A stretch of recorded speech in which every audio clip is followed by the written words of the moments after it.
কলিয়াবৰত বাঘৰ আতংক বাঘে খালে খৰি আনিবলৈ যোৱা লোকক কালিৰে পৰা সন্ধানহীন হৈ থকা বাসুদেৱ কৰ্মকাৰ নামৰ লোকজনক বাঘে খোৱাৰ সন্দেহ স্থানীয় ৰাইজৰ নিৰুদ্দেশ হৈ থকা লোকজনৰ সন্ধানত বন বিভাগৰ সহযোগত স্থানীয় ৰাইজে চলাইছিল অভিযান উদ্ধাৰ হৈছে বাসুদেৱ কৰ্মকাৰ নামৰ লোকজনৰ দেহৰ কিছু অংশ আৰু লাওখোলা চাহ বাগিচাৰ বৰ লাইনত ঘৰ এই লোকজনৰ ঘটনাস্থলীত উপস্থিত বন বিভাগৰ লোক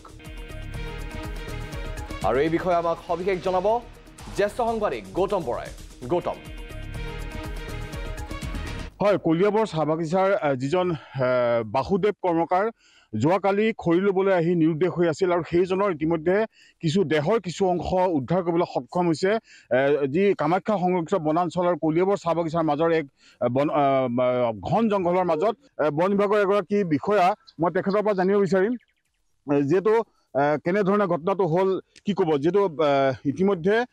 লোকজনৰ কিছু অংশ আপোনালোকে উদ্ধাৰ কৰিবলৈ সক্ষম হৈছে নিশ্চয় এইটো ঢেকীয়াপতীয়া বাঘে ভক্ষণ কৰিছে এইটো নিশ্চয় ঢেকীয়াপতীয়া বাঘে ভক্ষণ কৰিছে মানে যোৱাকালি সন্ধিয়া আমাক খবৰ দিয়াৰ পিছত আমি গাঁৱৰ ৰাইজ তথা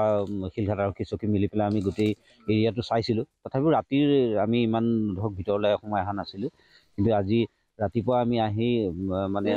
ৰাইজো আহিছে ৰাইজে আমাক জনাইছে যে আমি ডেড বডিটো পোৱা হৈছে বুলি আমি আহি এতিয়া প্ৰত্যক্ষ কৰিলোঁ প্ৰায়খিনি শেষেই হ'ল এতিয়া খালি মূৰটো আৰু দুই এডাল হাৰ্ডি আছে এইটো আচলতে কামাখ্যা ৰিজাৰ্ভ ফৰেষ্টৰ ভিতৰত কামাখ্যা ৰিজাৰ্ভ ফৰেষ্টৰ ভিতৰত হয় তেওঁলোককতো বাৰম্বাৰ আপোনালোকে কোৱা হৈছিল যে এই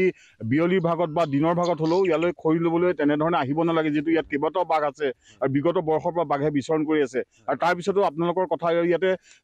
পাৱাৰ ফেঞ্চিঙো দিয়া আছে আপোনালোকৰ কথা নুশুনি তেওঁলোক অহাৰ কাৰণে এনেধৰণৰ ঘটনা হ'ল হয় এইটো আমি ৰাইজক আচলতে আগৰ পৰাই আমি সতৰ্ক কৰিছিলোঁ আমি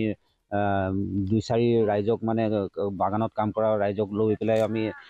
তেওঁলোকক বুজাইছিলোঁ যে যিকোনো মানে কাৰণত হ'লেও মানে পাহাৰত উঠিব নালাগে যিহেতু ইয়াত কামাখ্যা ৰিজাৰ্ভ ফৰেষ্টত মানে বাঘ বিচৰণ কৰি আছে গতিকে আমি বাৰে বাৰে ৰাইজক অনুৰোধো কৰিছিলোঁ কিন্তু তথাপিও ৰাইজে মানে খৰি নিবলৈ আহে আৰু আচলতে যদি খৰি যথেষ্ট প্ৰয়োজন হয় বাগিচা কৰ্তৃপক্ষই তেওঁলোকক খৰি নিদিয়ে যাৰ কাৰণে তেওঁলোকে এই বনাঞ্চলৰ এই অঞ্চলটোৱে তেওঁলোকে খৰিৰ এক থল হিচাপে তেওঁলোকে ইয়ালৈ আহে হয় খৰি নিবলৈ আহে কিন্তু আচলতে যদি লগে ভাগে মানে থাকিলেহেঁতেন হয়তো আজি এইটো ঘটনা নহ'লেহেঁতেন তেখেত চাগৈ অকলে থকাৰ কাৰণে তেখেতক মানে বাঘে আক্ৰমণ কৰিবলৈ সুবিধা পালে হয় নিশ্চিতভাৱে মই গাঁৱৰ বাসিন্দা আছে তেওঁলোকৰ পৰা জানিব বিচাৰিম অকণমান যিহেতু আপোনালোকে দেখা গৈছে যে ইয়াতে খৰি ল'বলৈ অহাৰ পিছত এনেধৰণৰ ঘটনা এইটো নহয় আগতে এগৰাকী মহিলা ইয়াতে আক্ৰমণ কৰিছিল এজন লোকক আক্ৰমণ কৰিছিল তাৰ তৃতীয়টো ঘটনা এইটো তৃতীয় ঘটনাটো এইটো মহিলাটোক ওলাই লৈ গ'ল তাৰপিছতে ইয়াক মানে আক্ৰমণ কৰিছিল ইয়াৰ কিছুদিন পূৰ্বে আৰু এজনক আক্ৰমণ কৰিছিল আগত কৰিছিলে এবাৰ ঘাঁহ আনিবলৈ অহা তাৰপিছত এইটো তৃতীয়টো ঘটনা কি নাম ইয়াৰ নাম কি বাসুদেৱ কৰ্মকাৰ খৰি ল'বলৈ আহিছিল তেওঁ কেইবাজনো আহিছিল তেওঁৰ লগত আছিলে 10-12জন মান আছিল তেওঁলোক গুচি গ'ল তেওঁলোক পলাই গ'ল মানে বাঘ ওলাইছে বুলি চবে পলাই গ'ল মানে পলাইছিলে আৰু ধৰি ল'লে